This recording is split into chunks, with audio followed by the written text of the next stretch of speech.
কারণ বাংলাদেশের সঙ্গে যুদ্ধ ভারতের কাছে তো কয়েক মিনিটেই ফয়সলা হয়ে যাবে। ভারতের পশ্চিমবঙ্গের রাজনীতিতে বড় পরিবর্তনের ইঙ্গিত মিলছে। বাংলাদেশ বিদ্বেষী শুভেন্দু অধিকারীর নেতৃত্বে ভারতীয় জনতা পার্টি বিজেপি সরকার গঠন করতে যাচ্ছে বলে বিভিন্ন গণমাধ্যমে খবর প্রকাশিত হয়েছে।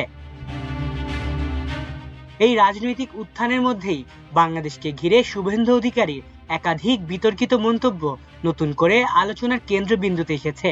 ডিসেম্বর 2025-এ দেয়া এক বক্তব্যে তিনি ইসরায়েলের গাজায় সামরিক অভিযানের সঙ্গে তুলনা টেনে বাংলাদেশকে কঠোরভাবে শিক্ষা দেওয়ার কথা বলেন।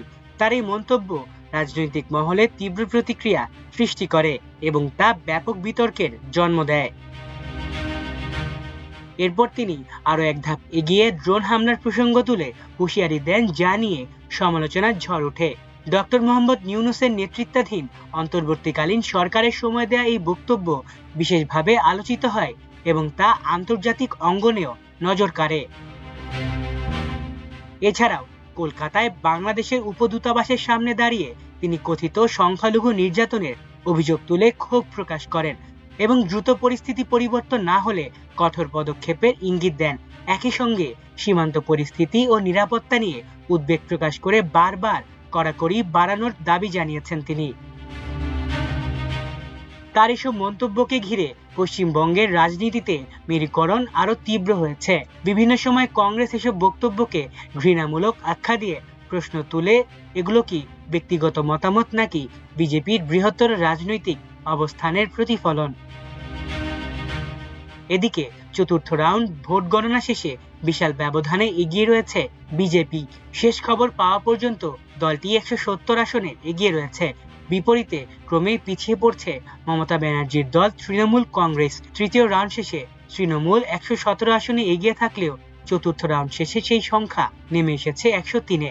এছাড়া বাম দল সিপিএম 2টি এবং ভারতীয় জাতীয় কংগ্রেস এগিয়ে রয়েছে 1টি আসনে। পশ্চিমবঙ্গের বিধানসভায় মোট আসন সংখ্যা 294টি। সংখ্যাগরিষ্ঠতার জন্য প্রয়োজন 148টি আসন।